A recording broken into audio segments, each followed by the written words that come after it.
All right, go ahead, Lisa.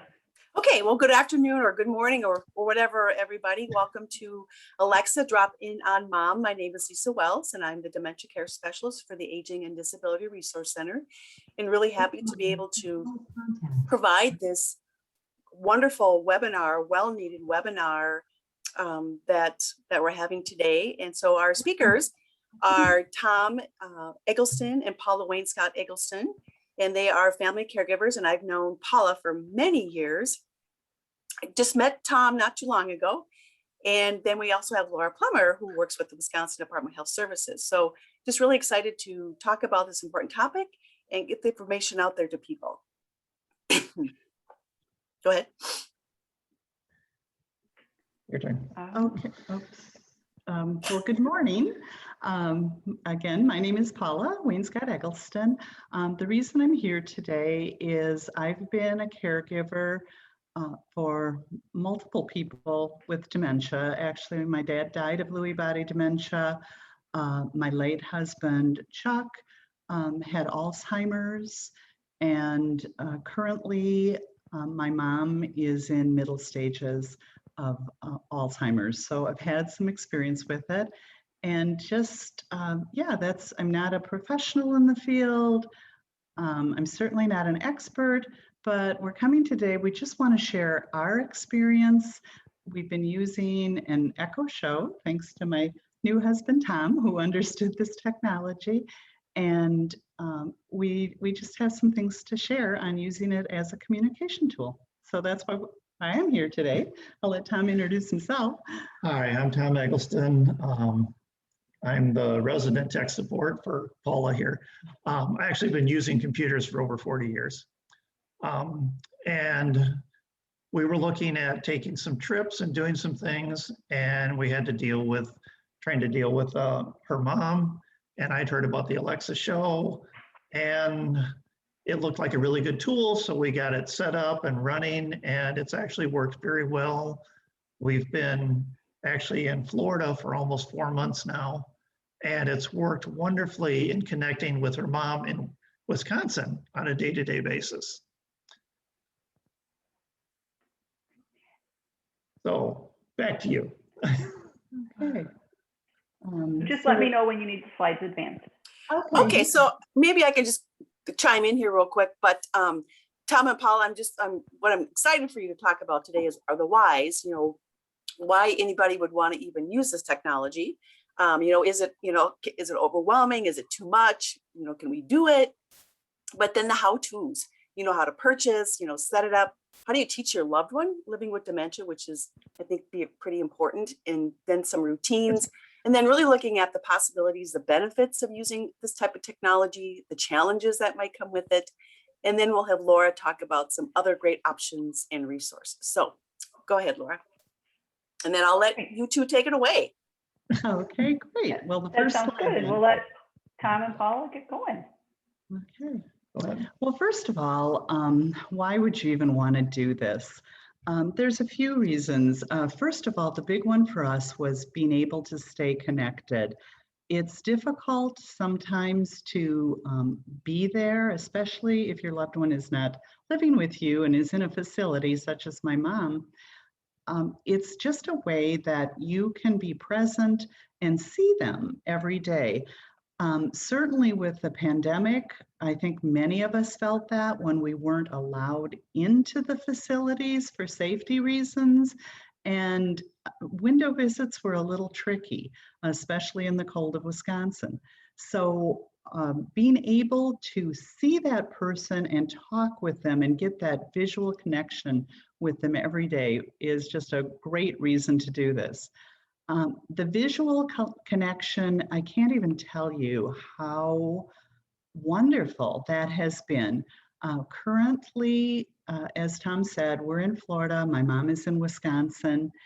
And just to be able to drop in and see her gives me so much more information than just talking with her on the phone. I'm able to drop in and for an example, some days she's still in her pajamas when I talk to her around noon. And if that's the case, I know, she's having a kind of hard day.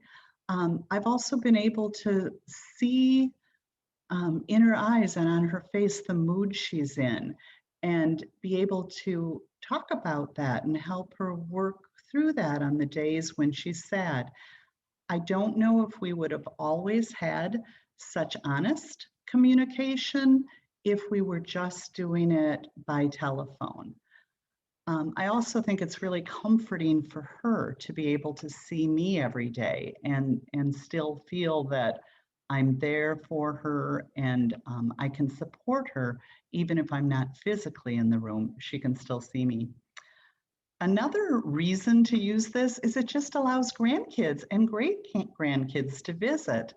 Uh, that whole generation grew up with technology, so it's a very comfortable tool for them. And I just, there's no way that my mom would have been able to see her little great grandsons who are 1 and 3, but now she sees them multiple times a week. And they're getting to know her and actually ask their mom and dad if they can drop in on Gigi. So it's really building family connectedness in that way. Another value that I didn't expect was just being able to participate in in-home services. At a point, I was able to get a palliative care nurse into my mom's apartment. And it was so beautiful to be able to set up that appointment, to be able to drop in and actually be part of the this meeting with the nurse, and to be able to ask questions and see what was happening was just invaluable. I've also used it with the director of the facility that she's in. There was a question that the director had, and my mom was needing some assistance in her apartment. And we were able to see each other, talk to each other. It had to do with equipment for her pacemaker. We were actually able, to visually see the equipment. So again, just a wonderful reason why. It's another thing, it surprised me, but it actually became a virtual companion for my mom.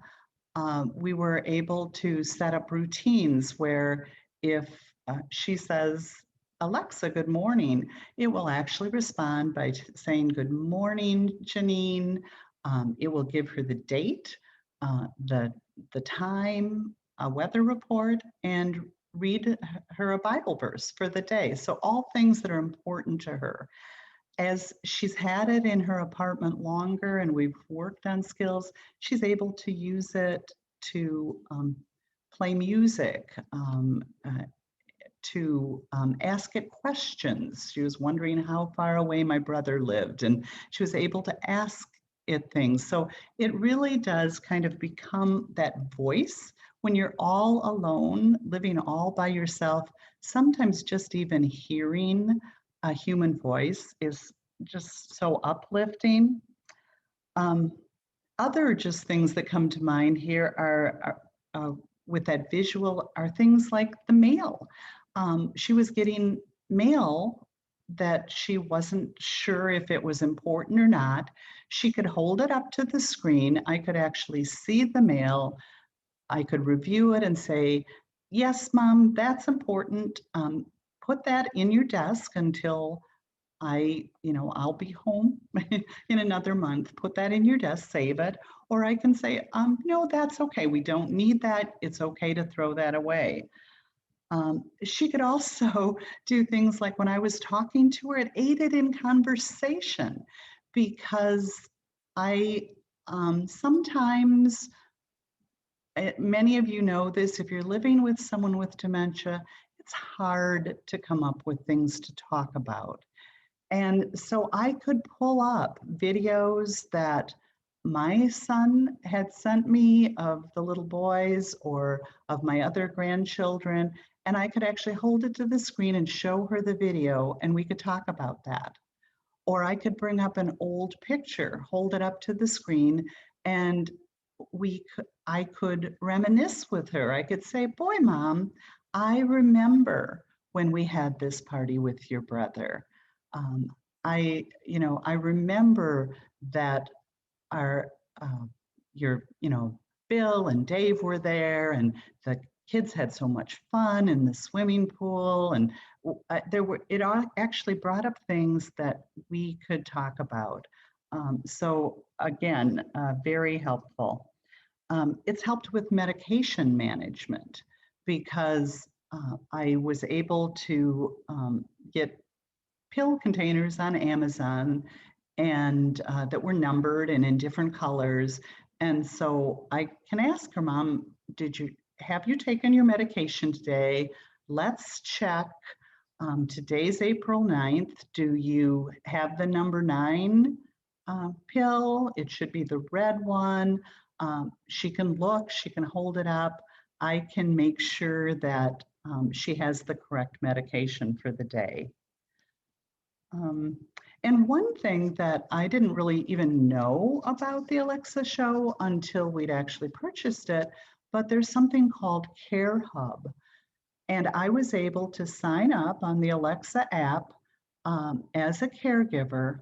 And now if my mom does not use her Alexa Show by whatever time I set, by 11 a.m. or 12 a.m., I will actually get a notification on my my iPhone or my iPad, and that way I can just check. I needed to do this the other day. I had gotten a notification that she'd not used the Echo Show. I was able to drop in and I could see she was not in her chair, but her walker was there. So I knew she was in the apartment. It was after lunch, and just recently they've been able to go down for lunch now. So I actually called the facility she was in, talked to the secretary who I know helps with the lunch, and say, did you see my mom today? Was she down for lunch? Well, yes, she was. And so I knew that she was taking her afternoon nap. But that brought me so much peace of mind because I didn't have to worry that she was sick or had fallen in her bedroom. I knew that she was okay. So really, it's really many reasons why you might want to consider this. Again, I should say it's not for everyone. It was a good choice for my mom. She had used an iPad in the past, but she was no longer able to use this for FaceTime. She couldn't figure out how to hold it.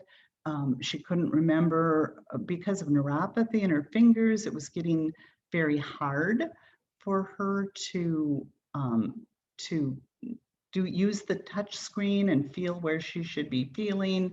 And so this particular tool has worked out really well for her because we use a drop-in feature where I just drop in on her, I just show up on her screen. She never needs to touch it. So again, not for everybody, but in our case, it has truly been a wonderful tool that's helped us stay connected through some tough times. Hey, Paula, can I ask you a quick question before you go any further? You sure can. What was the name of that? Did you say Care Hub? Care Hub. Mm-hmm. Oh, okay. That's a nice feature. Wow. Yeah, it's a very nice feature. It also has the ability, all she needs to say is, Alexa, call for help. Mm-hmm. And it will actually call my number. I should say it will not call 911. That's not an option, but it will call designated numbers. Mm-hmm. Good. So, okay. Yeah. Thank you. You're welcome. Next slide. So purchasing, if you're actually interested in doing this, there's a variety of Echo devices. Now we happen to have the Echo Show 10. We like it because it's got a pretty nice screen size. It's also got this nice rubberized bottom, and it's fairly heavy. So it sits by her chair. I'm not afraid that she's going to knock it off. Yeah, it shows your pictures too. There I am. It'll bring up different pictures throughout the day. So it, again, kind of has that connection with family. Unfortunately, this particular one is currently not available, and it's the Generation 2, I believe, Tom. Yeah, they have a new one out it has a 10-inch screen, but it's on like a round pedestal, and it can actually follow you around the room and do some other things that you probably wouldn't even want for a person with dementia. Yeah. But what is still available is the Echo 8, a just slightly smaller screen, and also quite a bit more affordable.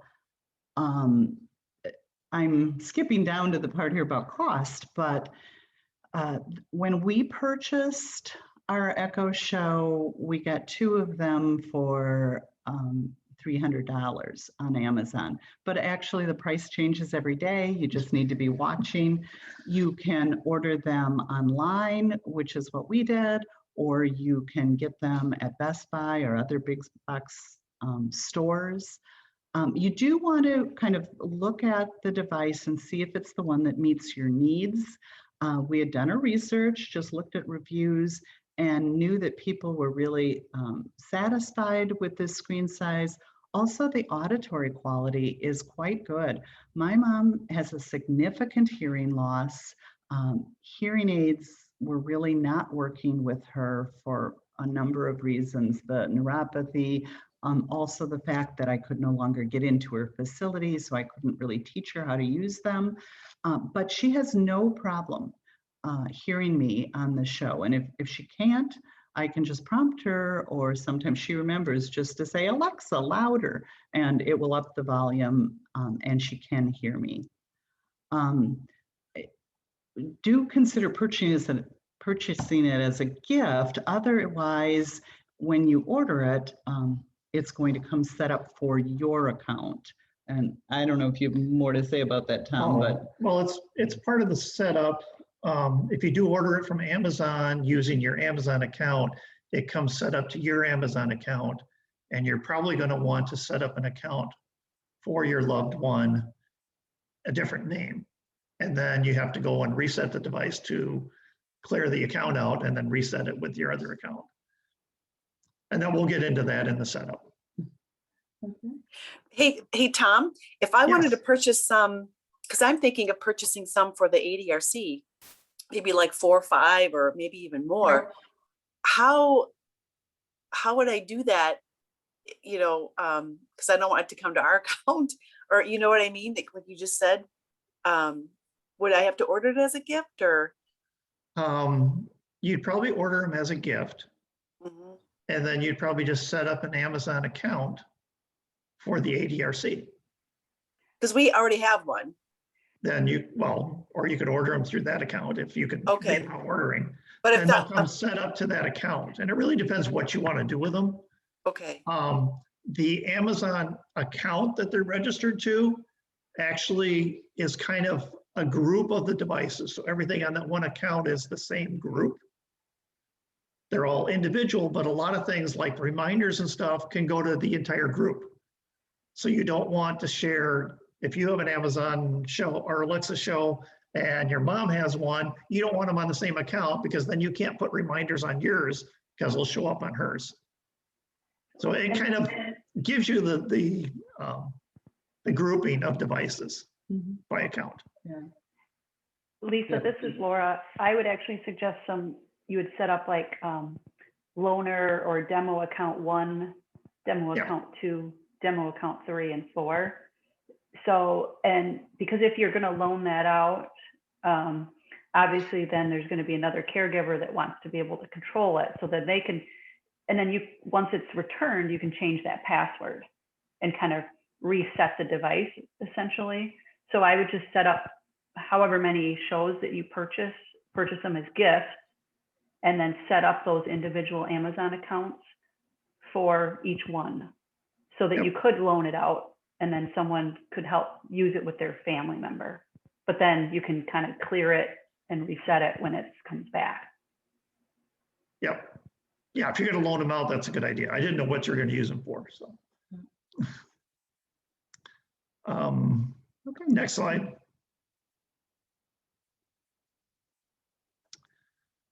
How to set it up. Now it's my turn.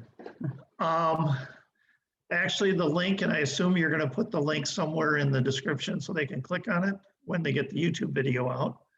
Correct. But this particular link contains an enormous amount of information about how to set up an Alexa Amazon show for almost any type of environment. And it's a fairly long and involved article, but it really covers all the questions you might have. Basically, to set it up, you need an Amazon account, which is free. You need some sort of a phone number that has texting capability. You need some sort of a phone, tablet, device, or something that you can set up with your mom's account, your mom's Amazon account, to both set it up and also to do support in the future. And it's nice if you have a spare device to set that up to. I actually have Paula's old iPhone that she cracked the screen on that's set up with her mom's account. So any questions or changes or routines or whatever, I can just grab this, use the Wi-Fi, and set it up remotely, even from in Florida. And again, we're no longer paying a monthly bill for that phone. It just connects to the internet, and we just use it as the burner phone to be able to support. So, and you can even go buy a cheap Amazon Fire tablet for $40 and use that too. And then you just need the device itself. And after that, everything's in that article. The other thing that's nice about that particular website, there's a whole lot of stuff in there, but on this particular part of it, he has a lot of questions and answers at the end of it. And almost anything you could probably think of to ask has already been asked and answered by him. Some of the common, and the other thing you need is Wi-Fi at your mom's place. And sometimes you can use their internal Wi-Fi that they have. Sometimes you have to get a separate Wi-Fi and you have to try it and see if it works, because not all of them allow, like her mom had Wi-Fi set up, but it wouldn't allow the Alexa stuff to go through it. So what we did is she has a package for her TV and her landline phone, and I was just able to add internet to that package for a small additional fee. So it worked fine. So she's got her own rather than using the facilities. And it's something, if you just talk to the facility, they'll be able to know if you can use the free internet, or in most cases, I think you probably will need to get your own. They've got some security issues with devices accessing their internet. But just ask, because sometimes you might be able to. Yeah. The other thing too, you mentioned that phone number, and I just want to let them know that's also free. We got a free Google number. Yeah, we got a free Google Voice number that we set up for her mom. She had a landline, but you have to have a cell phone that you can text to. But Google Voice allows you to text to it, so you can set that up for free. So she had the phone number, we got the internet set up. We had talked, or I hadn't read the article first when I set hers up. Otherwise, I wouldn't have done half the things I did.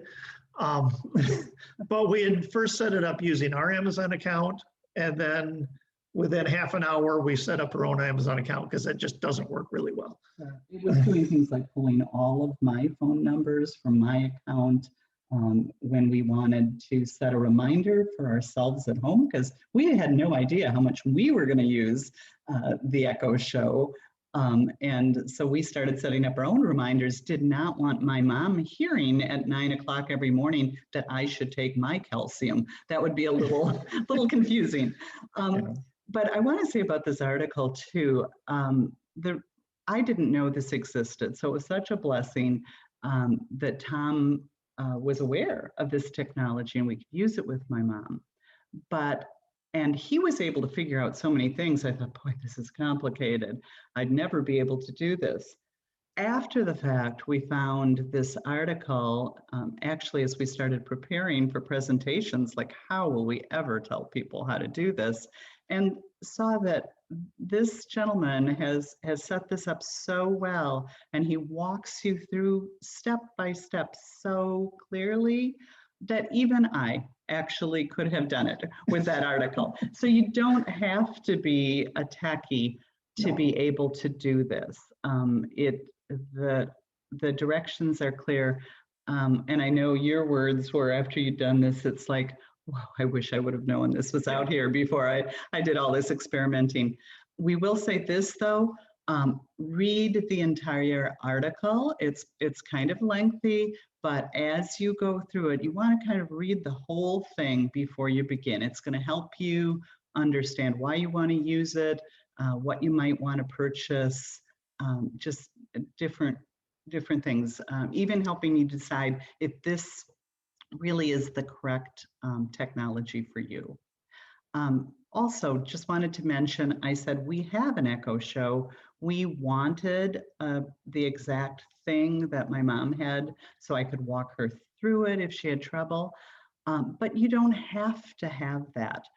I can put, and I have put the Alexa app on my smartphone, on my tablet, and I'm able to access her just through those things. My brother, who we've also allowed to drop in on my mom, does not have an Echo device.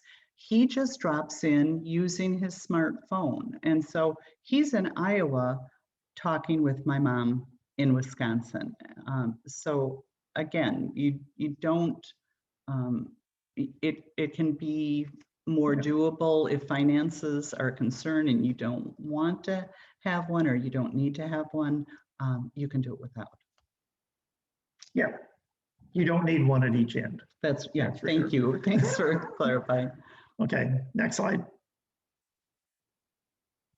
So then, if you decide to move forward, how are you going to teach your loved one, especially if your loved one has dementia? How are you going to teach them how to use this?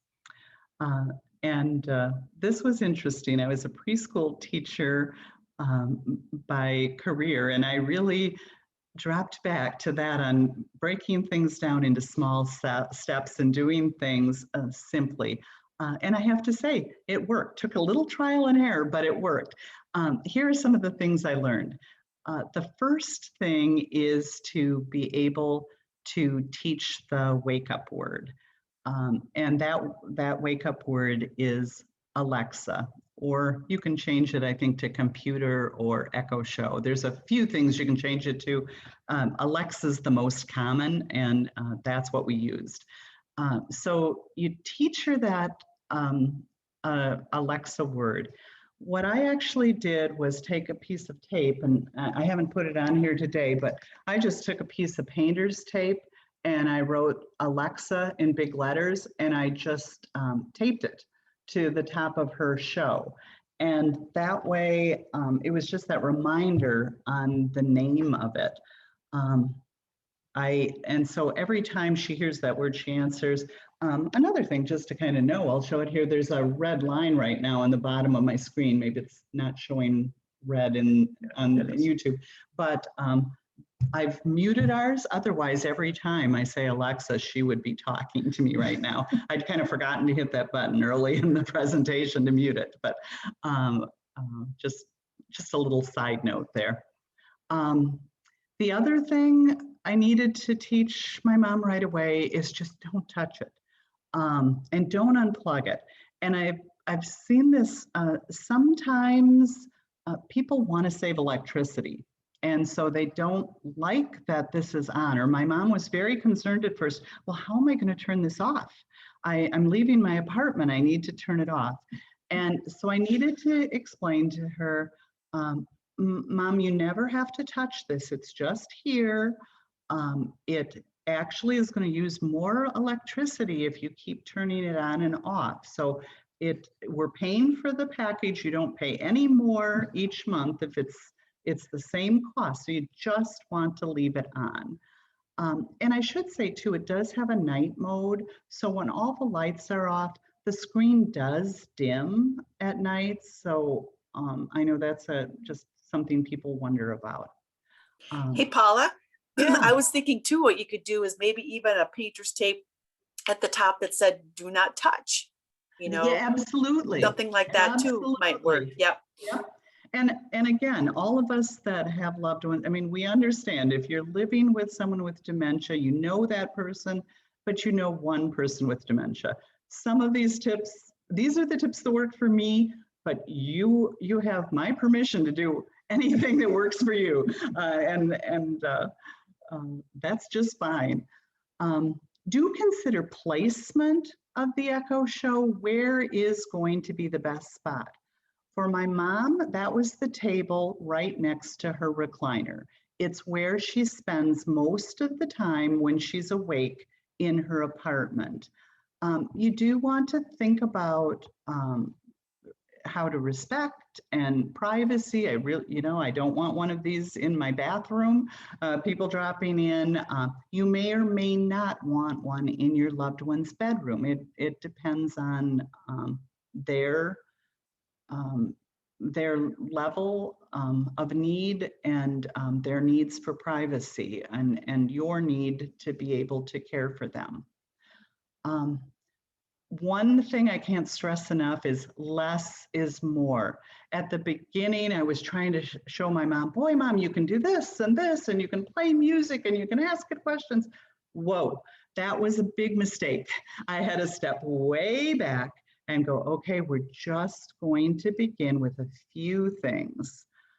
I also needed to teach my mom how to talk to the Alexa show. She is this very sweet woman that grew up being so exceptionally polite, and she would do things like, Alexa, could you or would you please, could I? And it's like, whoa, mom, you're going to confuse Alexa. Pretend she's a puppy and talk to her in puppy talk. So you wouldn't tell, Fluffy to, would you please sit down, Fluffy? You would just say, Fluffy, sit down. So in that same way, you just say, Alexa, what's the weather? And so that seemed to help. It's just a puppy. And now I have an Echo Show talking to me in the other room. So hopefully you can't hear that. I'm saying her name too loud and the one in the other room is responding. Also, begin an Alexa notebook.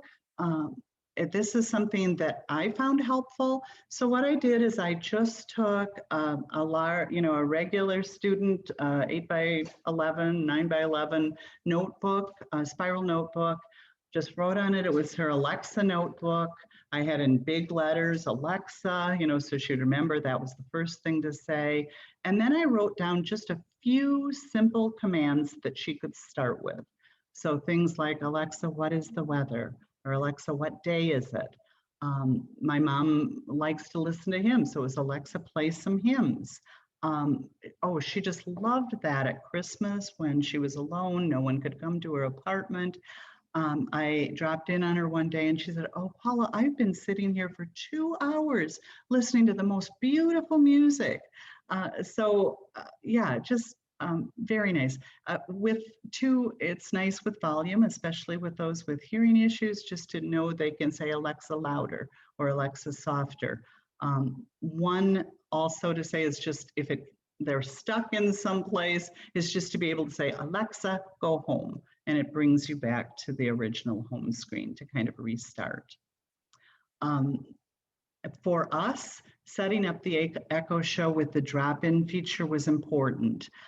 Again, my mom has neuropathy in her fingers. It was really confusing for her if it has the capability where I can call her and she would have to use her finger to slide online to answer it, and then she could see and talk to me, or then I would be able to see her.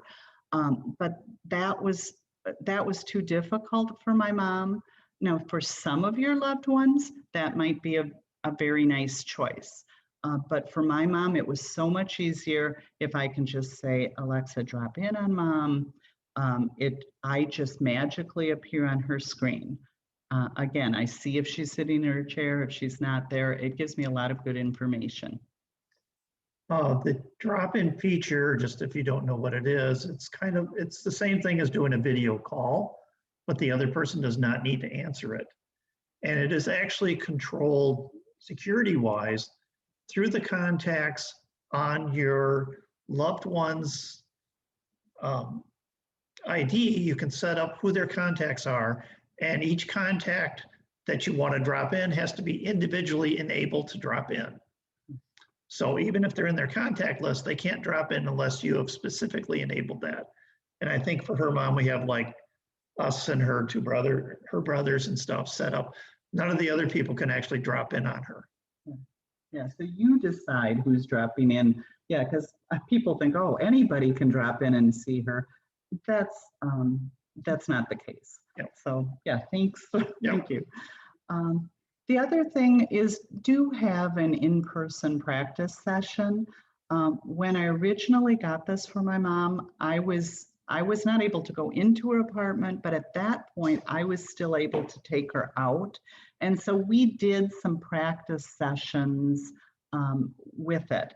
And I would do things like have her sitting by her show. I or Tom would go outside or in a different room. We would drop in using our phone so she could actually see what was going to happen and talk to it and ask it things. And we had little practice with the notebook, like try these questions. So that worked well. Hopefully facilities are opening up again now with the pandemic and you would be able to go in. But if that's not the case, just find out who's the most techie at the facility. I learned quickly that the person that could help me the most was the director. She's a younger gal who grew up with technology, wasn't afraid of it, was familiar with Alexa devices, and she was so helpful. And I'm sure had I needed it, I could have asked them or been on the phone with them, kind of walking them through and helping them teach my mom how to use it.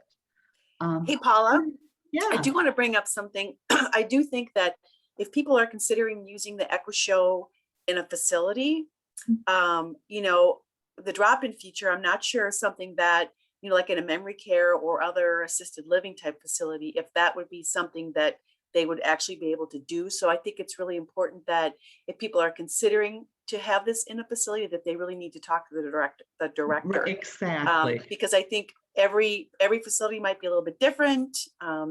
So go right to the director, talk to them about it to see if this is something that you'd be able to do in a facility, like a memory care or assisted living. Exactly. And depends too a lot where that's going to be located. I mean, I would never locate this in a common area. This is in my mom's independent apartment, but you're right, ask first. It's better to know before you purchase it and find out that it's not allowed.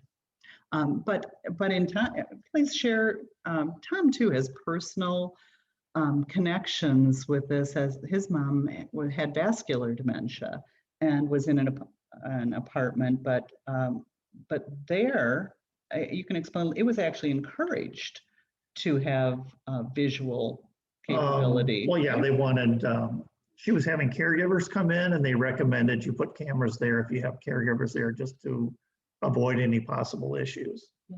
But also, Paula's mom is actually in an independent apartment right now, not in a memory care or something else.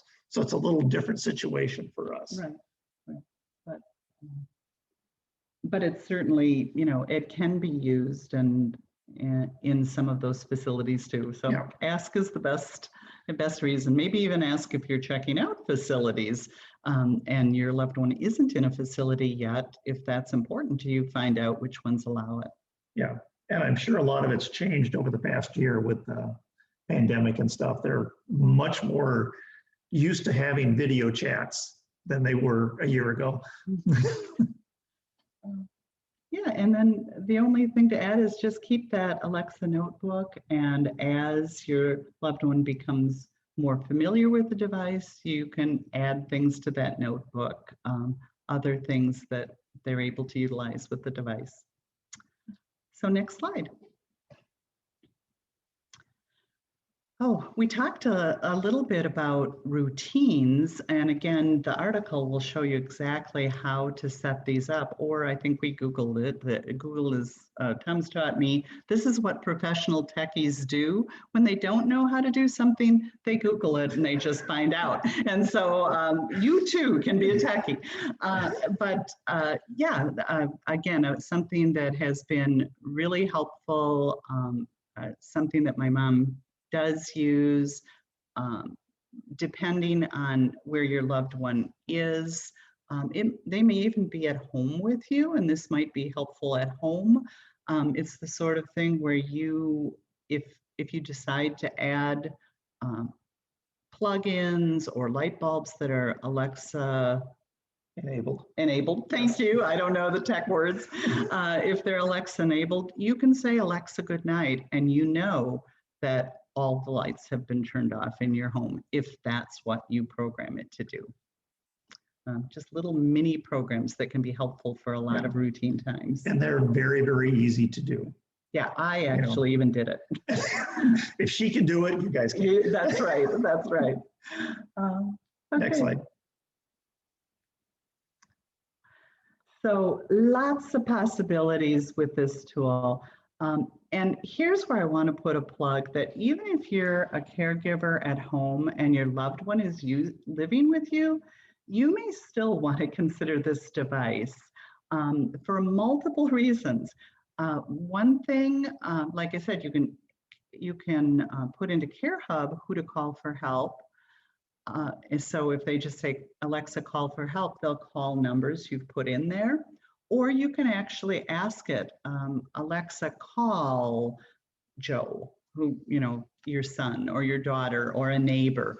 I thought a lot about this when I was living with my late husband, Chuck, who had dementia. I often thought I could care for him, but I was often concerned about what happens if I fall.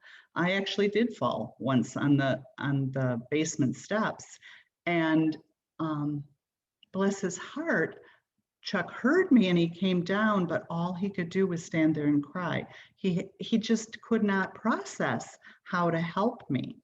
And so had I had this device, I could have said, you know, Alexa, call Dick, who is my next door neighbor, or and I could actually talk. The device actually calls that phone number from my contact list, and I can actually have a phone conversation with that person.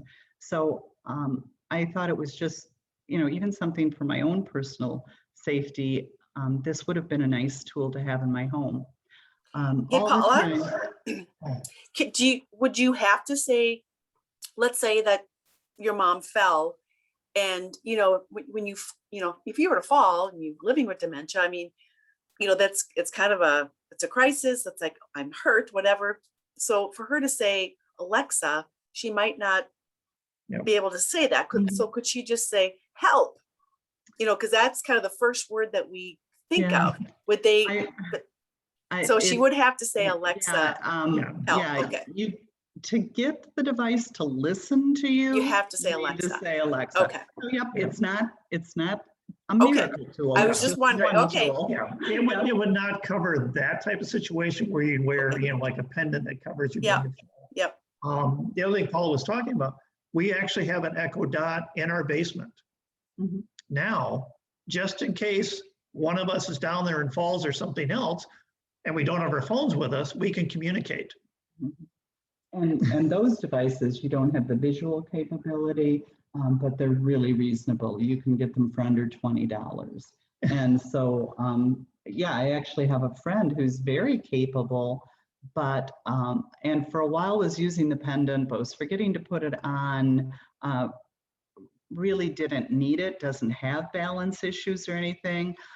For her, it was a better option to purchase 3 dots, put one in her bedroom, one on her main floor, and one in her basement. It gives her a real sense of peace. And she always has her cell phone if she leaves the house. So she just has a higher sense of comfort. Again, if You're knocked unconscious. It's not going to help you. Yeah. It's what your comfort level is and what you feel your needs are. Other things that you can just do, set a timer. I'm doing this a lot when I'm cooking things in the oven.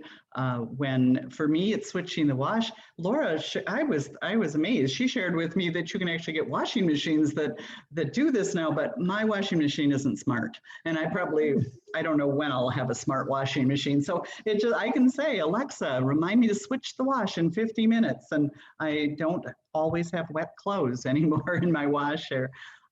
Setting up just reminders. You can set up reminders daily, again, for your loved one's medication to give it to them or for your own. Garbage, I was always forgetting to put out my garbage in time in the morning. So I'd set it for every Monday morning at 8 o'clock, remind me to take out the garbage. There's so many things on your mind as a caregiver that anything you can do to just help yourself relieves a little bit of that stress. It's fun to just play music. We would do this, think of songs and ask them to play music from it. Using personal photos as a backdrop. I do those even yet because I just enjoy them. But would really have been helpful when I was living with Chuck to have photos that would just trigger memories. And again, you can choose which photos. You can choose, all your photos, or you can choose the photos that you want shown. Things like turning lights on and off. We use that right now. We've got an Alexa cord in our bedroom because the light that we want turned off isn't right next to the bed, especially in the rental we have right now. So we can just lay in bed and say, Alexa, good night. And it turns off the light for us. Shopping lists. This is one, again, until I had it, I thought, I don't need one of these. And I probably still don't need it, but boy, it's nice to have. We're cooking, you're in the middle of cooking, your hands are all sticky, and you just realize you used the last egg. And so you can just say, Alexa, add eggs to my shopping list. What's so beautiful about this is you add the item and it automatically transfers it to the shopping list on your Alexa app that's on my cell phone. I don't leave the house to go shopping without my cell phone. When I get to the store, I just pull it up. We actually had this happen. We were using it. I was out and about doing whatever I was doing, going to stop at the store. Tom had realized a couple more things we needed. He added them to the shopping list. When I got to the store, I could see that 5 minutes ago, Tom had added, brown sugar and flour to the shopping list. I was there and I could actually pick those things up without him ever having to call me. They were just there. So that's been helpful. You can customize lists too. So we do this for when I'm packing.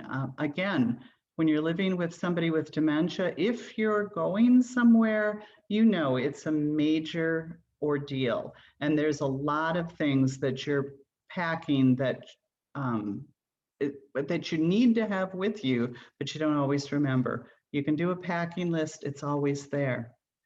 Questions for the doctor. I was always thinking of, boy, next time I see a doctor, I need to remember to share that this thing happened with Chuck, or I'm wondering about this. So I didn't then, I'd have to write it down on paper, but now I could actually just say it when I think of it, and it would add that to the list.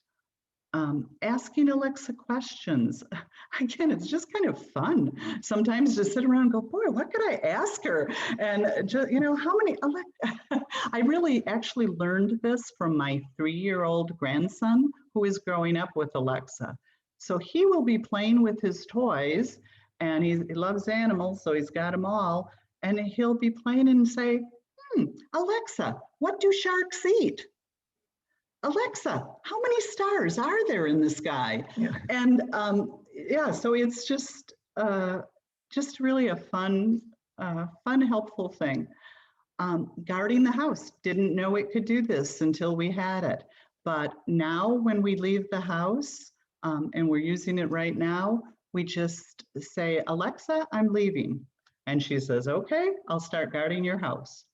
If there's a fire alarm that goes off, if she hears breaking glass, she will actually call our cell phone. Tom's also set it up with just a camera. And this happened yesterday. All of a sudden, we're in Florida and we got a message. And what does it say? Something about somebody's in your driveway or. Well, something's happened. There's an alert on the camera. Yeah, there's an alert. And so it comes to our show, it comes to our cell phone, and we could actually look and see that, oh yeah, that's the person who comes to check my house. And she was there. So lots of ways to use it. Watching YouTube clips. I mean, just many things. So it's something you may want to consider for your loved one. It's also something you may want to consider if you're the caregiver. It might be one of those tools that can just take away a little stress and sometimes add a little bit of joy to the day. And when you're a caregiver, that's what it's all about. Next slide. Challenges. Oh yes. So we have had some challenges. Sometimes the internet disconnects at my mom's facility. So here again, I've learned that, okay, when that happens, I need to call the director, and she's more than happy to go up and restart it. Again, some of your loved ones, if you were on the phone, could easily do that themselves. That isn't where my mom is right now.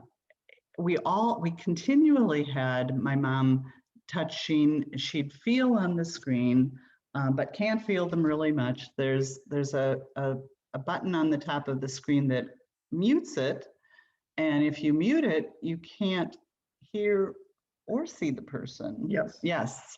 And it's right next to the volume buttons. Yeah, and it's right next to the buttons that make louder and softer. So Tom came up with this, and boy, it works great. You have a couple of washers, a bigger one and a smaller one, that just happens to fit over this button that's slightly above the case, and then we just taped it on there, or you could glue it on or whatever.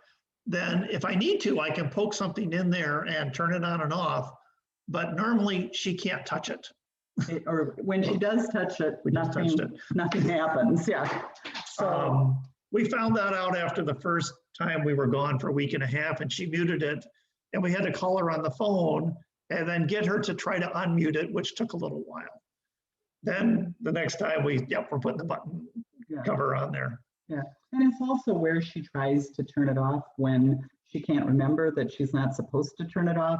So at least this way, when she touches it and thinks she's turning it off, she hasn't done anything. Yeah. So it is helpful. So that's. One time she actually enabled Do Not Disturb, which you can do through the screen or actually through a voice command. And we couldn't figure out because it would connect, but we couldn't do anything and we couldn't see anything. The red wasn't on. We called her, everything looked fine, but it just wouldn't let us in. That's where this other little device really helps, because I could go online, go into her account, look at her setup on her machine and go, oh, she has Do Not Disturb enabled. Disable that, then it started working again. Yeah. Try to do that over the phone would have been really, really hard. Yeah. So it is nice to have that secondary device that you can use. I mean, we've probably used it twice since we've been here, but it helps. Yeah. And then, of course, even though I've told her not to touch it, especially in the beginning, there were times when she would unplug it or she would bump the on-off switch for the power strip. Thank you. For the power strip that it is plugged into. She just doesn't have enough outlets right where I've got it. And so at one time, I needed to call. It was a weekend. I wasn't able to get the director. I said, Mom, when the girl brings your food to the room today, ask her if she's got some time, if she can talk to me on the phone. So my mom did that. The food service gal called my phone.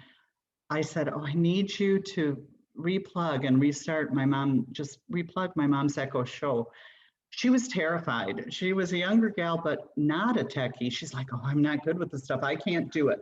I said, I'll just tell you what to do. So I was able to just walk her through. There should be a plug, follow the cord, just plug that back in. Now just wait, it's gonna take a little while. We were able to get it all hooked up. I could see the girl, thank her. So yeah, sometimes it's nice to you have the Echo Show and your telephone so you can work on those problems. And again, there are some physical conditions that can make it hard. You will know if this can work for your loved one or not. For my mom, it's been great. It's not for everybody.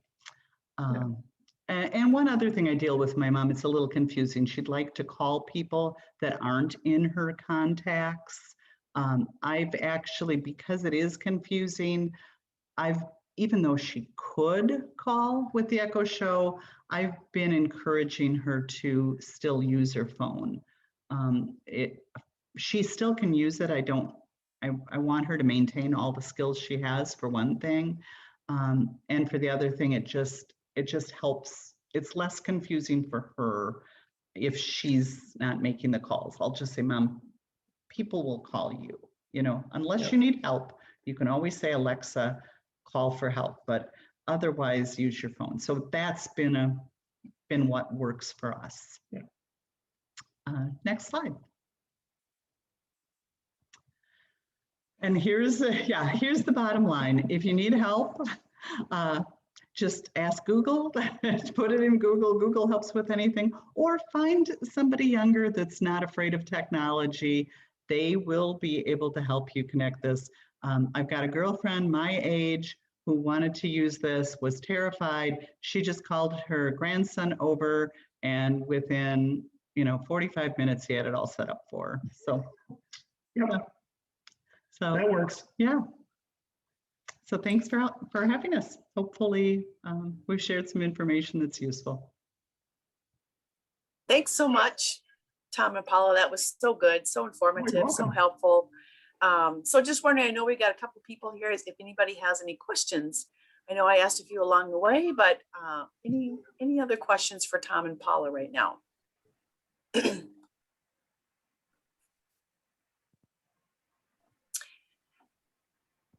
Well, if not, we'll move on to Laura, Laura Plummer. So take it away, Laura.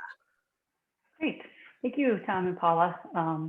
It's always so exciting to hear all the things that you've done with the Amazon show, and always motivates me to do a little bit more. And as I said, when we've chatted before, I plan to be getting this for my mother because I will get to see her in person here in a couple of weeks.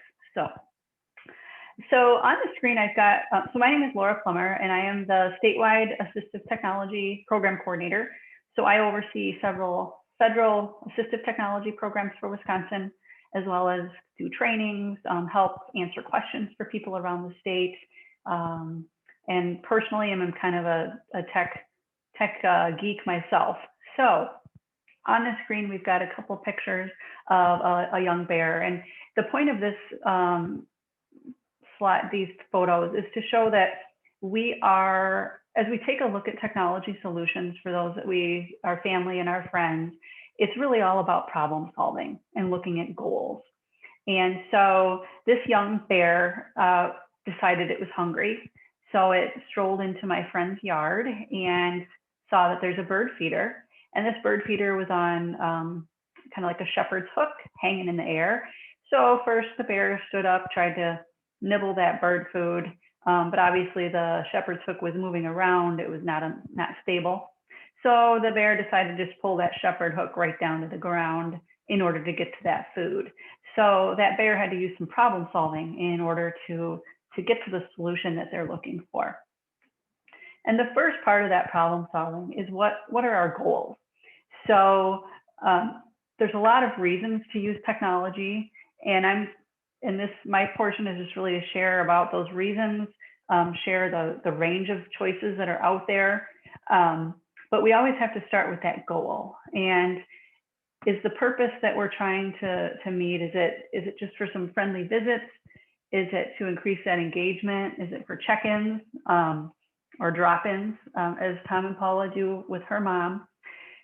Are we looking to help someone remember to do things during their day? So daily living tasks or reminders. Are we looking to use technology to provide deliveries or to alleviate having to go somewhere or to do a chore? Are we looking at technology to provide personal care? Are we looking to gain more knowledge about what's happening with caregivers when they're in the home, for monitoring, things like that? Are we looking at technology to manage our home environment? Paula mentioned the washing machines that now you can't buy a washing machine that doesn't have Wi-Fi. So my washing machine will send me a text message to tell me that it's time to change the laundry. Are we looking to manage the thermostat in the home? My mother struggles sometimes with adjusting her thermostat, and she says it's not working. If she had a smart thermostat, I'd be able to just log in and see, yep, it's on, Mom, you're okay. So that goes hand in with that safety and peace of mind. As a caregiver, you want to make sure that your loved ones are safe, and it can take a little bit of a burden off of just that peace of mind. So when Paula can check in on her mom, she's like, okay, things are good today. We're having a good day. I don't have to worry. I can go and have my life and maybe, go run errands or do what I want without having to worry because I just saw my mom and she's okay. And then probably the most important goal of them all is whose goal is it? So as I talk through today, we'll talk about some concerns, and we always have to keep in mind that the individuals that were either our family friends or folks that we're working with, whose goal is it? Is it really Paula's goal, or is it her mom's? And where's the balance when those goals may not align? And that example for that is that my mom used to be techie, but she's no longer techie. She doesn't have memory loss. She's on oxygen, and so I don't believe that sometimes her brain just doesn't process it like it used to. And she's been alone for a year. And so she's more resistant to the use of technology. And so if I bring her an Echo Show, whose goal is that really? Does she really want it? Or is it more for me? And where's the balance with that? So I'm just going to run through sort of some categories of technology and our options that are out there. And keeping in mind that our technology options change daily, if not hourly. Just in the amount of time that Tom and Paula were preparing this presentation, Amazon changed their lineup of their Echo Show devices. And so the one that they currently use is no longer available. And just keeping that in mind as we talk about technology options. So when we look at the higher tech ones, there's a Wi-Fi symbol on the screen for a reason. So generally anything that is higher tech for this connectivity is going to require an internet access. So that's either through, your wireless router within your home, may or may not be available through a facility or a building. It might be through a cellular hotspot, which is, I have one of those pictured in the bottom middle of that screen. So these do require connectivity, and that does come with generally a cost. So the affordability of that. So on the screen, we've got several different, I have a Facebook portal on the upper left, an iPad. I have what's called the GrandPad, which is on the upper right. And that is a streamlined tablet that has been simplified and is made available through US Cellular. Target sells them. And so it's a very simplified connection video device. So there's only a couple icons on the screen. And it's a way to connect with your relatives. On the lower right, someone may be okay using a Chromebook, for example, that's set up with their settings, makes it very simple and easy to use. And then I've got an Echo Show at the bottom. So those are the higher end of our technology. And then we have a middle tech option. And I was happy to hear Tom and Paula talk about the Echo Dots. So on the screen, I've got a picture of an Echo Dot in the upper left. I've got a Google Nest Mini on the upper right. And then I've got a digital picture frame on the lower left of that screen. And again, that Wi-Fi symbol is here because even our middle tech options are going to be relying on connectivity to the internet. So the standalone devices like the Dot and the Mini, those can perform many of the same functions as the Echo Show that was described, but again, there's no video involved. So they're great for things like playing music, setting timers, setting reminders, adding to your shopping list, different things like that. I actually have both of those in our home, and I can tell you that my experience, the Amazon, the Echo Dot is way more receptive to my voice than our Google Nest Mini. So I often have to really yell at the Google to play music, whereas the Alexa, it picks it up right away. And so there are differences in this technology and how it can respond to various voices. Sometimes I have to just tell my husband, will you tell Google to play this song? Because it's not listening to me.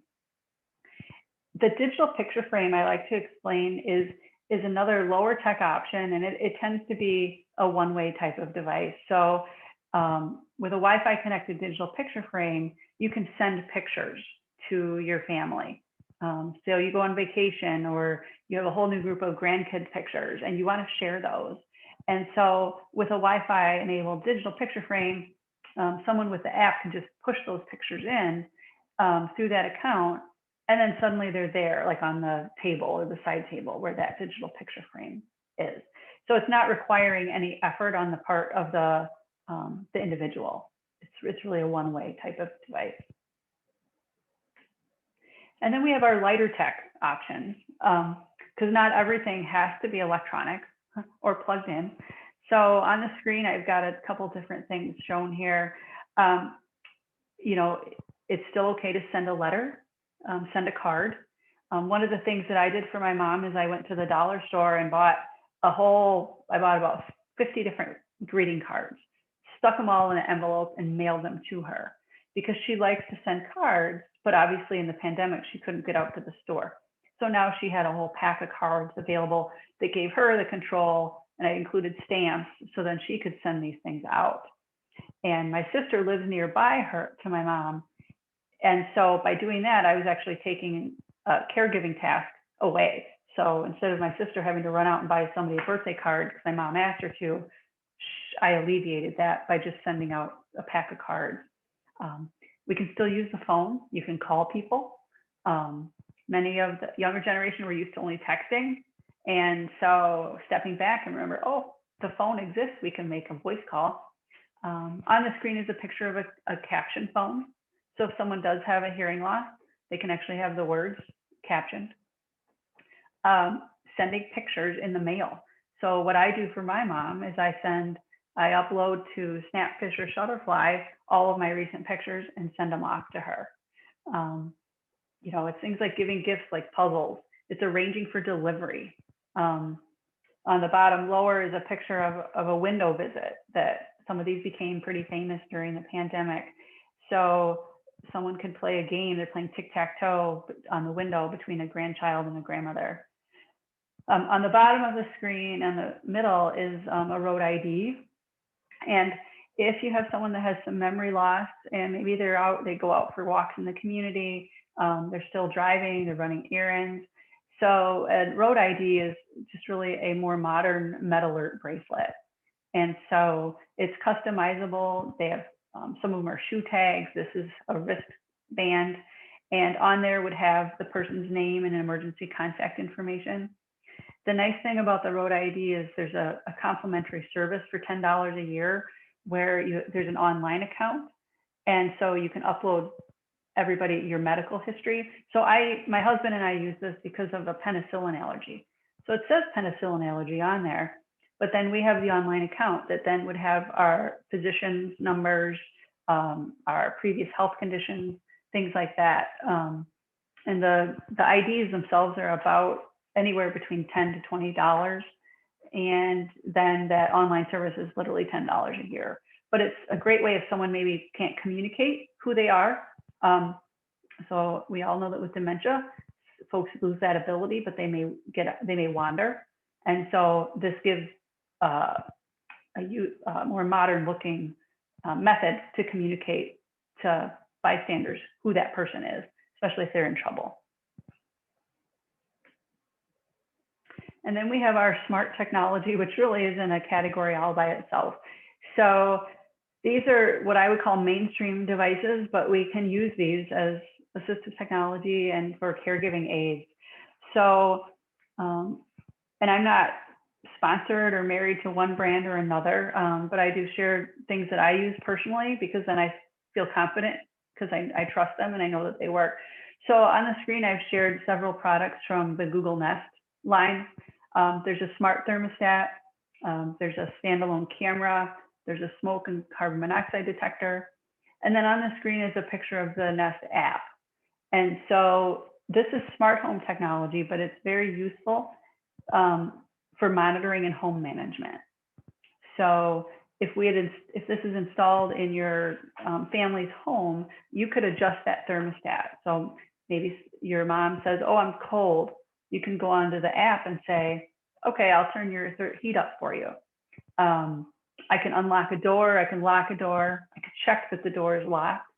The benefit of this is with the smart home technology and the app, if there's siblings, for example, my sister could have that same app. And so we could both check and see, maybe a caregiver is coming over and I want to be able to control how often and when can they get into house. So with an electronic door lock, they've got a code to get in, but I only want them to be able to get in between 10 in the morning and noon. I don't want them to be able to use that lock any other time. So I can set up a time that that's allowed so that that person could show up at 3 p.m. and their code won't work to get in the house. So harnessing that smart home technology for home management can really relieve some of that caregiving need. We spent some time talking about falling. So the Apple Watch has a fall detection, and so it will actually use your phone to call out for help if you were to fall. So that's something to keep in mind. Again, cost is always a factor when we take a look at this type of technology. On the screen, I've got the words if this then that. So those are things that can be done with a smartphone enabled GPS features within your smartphone. So if I'm traveling down the road and my smartphone gets close to the house, I can have a smart light bulb that will turn in so that I'm not going into a dark home. Or if, again, a caregiver need, you can have it so that when that caregiver arrives, the door might unlock for them because someone can't get up to unlock the door. There's motion sensors that can be part of this. The cameras, there's always, concern. We'll talk a little bit about privacy. Almost all of these cameras now, if they are recording or on, there is a visual indicator of a green light. And so people do get worried if there's a camera. We obviously want to think carefully on placement, but being able to just check in and see, as Paula mentioned, she saw her mom's walker, so she knew she was there. It can really be relieving to be able to check in on things. The last picture on the screen is a snapshot from my smartphone, and this is the Life 360 app. And so this app allows, with someone's smartphone, you can create a family circle. So on the screen is my location, and then the day I took this was the location of where my husband was. So I'm able to see where he is. I can see if his phone needs charging. I can see as he's moving, how far away is he. And we have this app on my mom's smartphone. And so I'll get an alert that says that my mom's phone is only at 5% battery. So then I call her and remind her to plug it in.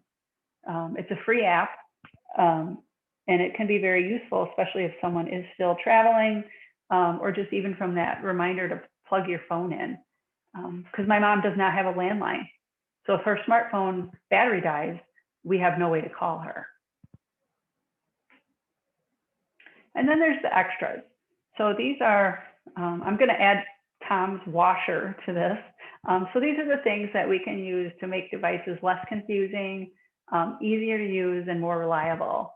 So you can have a power strip if we don't have great electrical access. We can use, I am a big fan of colored tape. So this is colored electrical tape. For memory loss, it's often helpful if there's a couple steps. Most of us have it ingrained that red means don't, red means stop. So if there's something not to push, you put red over it. You might use green because that's the one to go. Almost every cordless phone and older flip phones, the hang up button was red and the call button was green. So utilizing that, covering up extra buttons on a remote control. Using a dry erase board to leave notes, that can be great if you've got caregivers coming and going. On the bottom left are Velcro zip ties. So some people worry about all the extra cords that come with our technology. And if we wire tie them up, we can make it look neater. Someone may be less likely to unplug something if it's not visually cluttery. Velcro, so something you might want it just to stay in one spot. So you can use some Velcro so that it doesn't get moved or pushed around. And then bump dots. So these are little tiny stickum dots that if there is really one button and that's the only one someone should push, you can, especially on a microwave, for example, or another device, you can use those bump dots so someone can tactily feel where to push a button. So some of the summary questions as we look at technology is, are the devices that we're looking at, do they need to be connected? And if so, what are the internet options? What's available? In rural areas, you might not have as many choices. And then is that affordable? Most internet through cable companies runs around $70 to $75 a month. So that not everyone can afford that. Please be on the lookout. The FCC has announced some broadband financial support, and the applications should be made available within the next few months. But it's to give a $50 credit for low-income households towards internet affordability. Is the person willing to use this technology?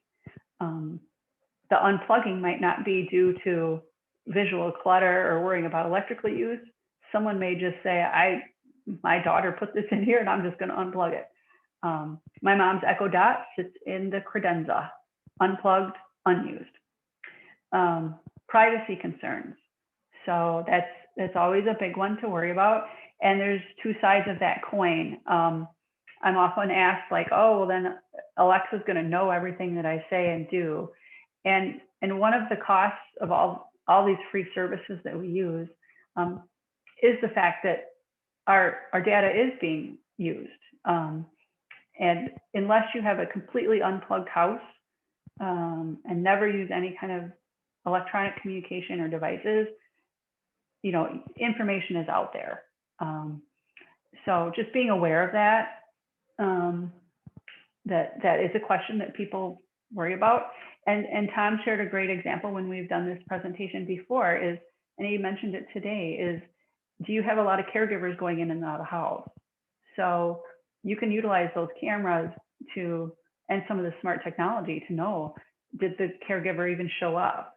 Do you have camera access? Sometimes that will keep people more honest. It's tough to say, but there are people out there with negative intentions. So there's a plus and minus with that privacy. Who's going to set it up? Who's going to train the person? What about that upkeep and troubleshooting? Tom and Paula did a great job of sharing some examples of things that they've had to do being remote from her mom. And then the last question, is it going to cause confusion or frustration for that person? So I still am on the fence about the video technology for my mom because she was techie before. She worries about feeling dumb or stupid. And so if I'm placing a device in there and she feels bad about herself because she can't operate it like she wants to, is that going to be more of a negative than the benefit to me to be able to check in on her? So just some things to think about. We've chatted a little bit about, the broadband. So what's available geographically and that cost. And there is a link to the broadband assistance that's coming. There's building restrictions. And Paula had mentioned that. You need to find out if someone's in a building, what is allowed and what's not allowed. And then just where's the electrical access or the broadband access in that room. And then where to buy, what to buy, what types of funding are available. In Wisconsin, we're lucky. We do have the TAP, and the iCan Connect programs that can assist with distance communication costs.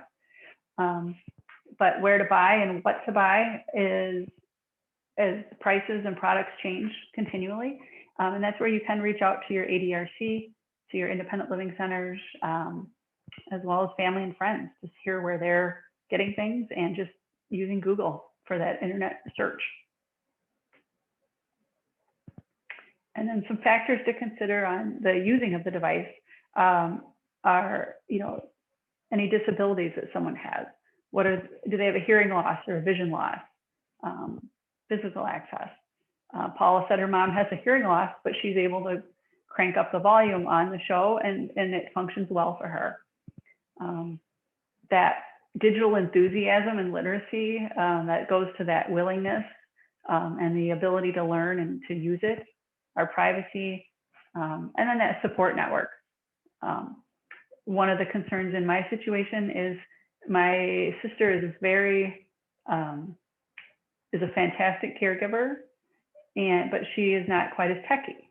And so I have to keep that in mind as I look at things. I'm remote and techie, but she's the close one and not as techie. So we have to balance that. And then on the screen are maps, and there will be links to your independent living centers and your ADRCs throughout the state as resources. And then I have a list of resources. DHS has published some guidance for engagement, links to the independent living centers, to the WISTEC AT for All loan and demo, where devices are available to be tried out.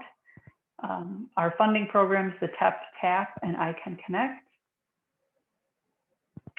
And any questions?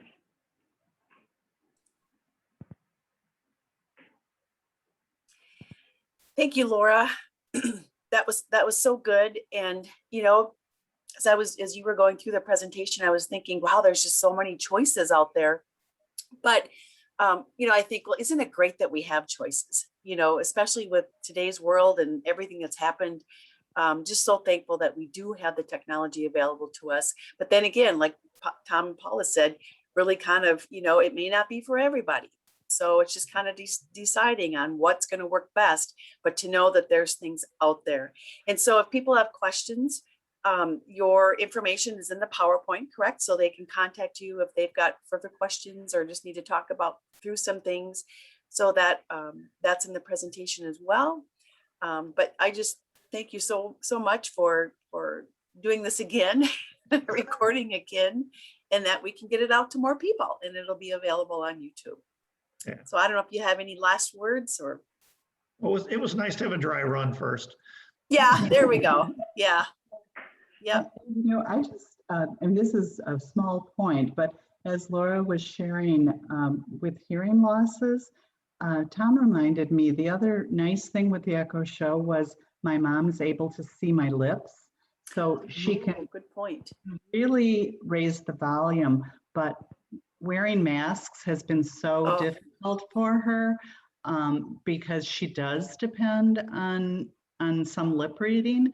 And so that's just another thing that makes it a good choice for her. right? Great Yes. point. Well, thank you, everyone. Glad this information will be made available on the ADR website and YouTube. And have a great day, everybody. Yep. Okay, You too. Bye-bye. Thanks. bye-bye. Bye.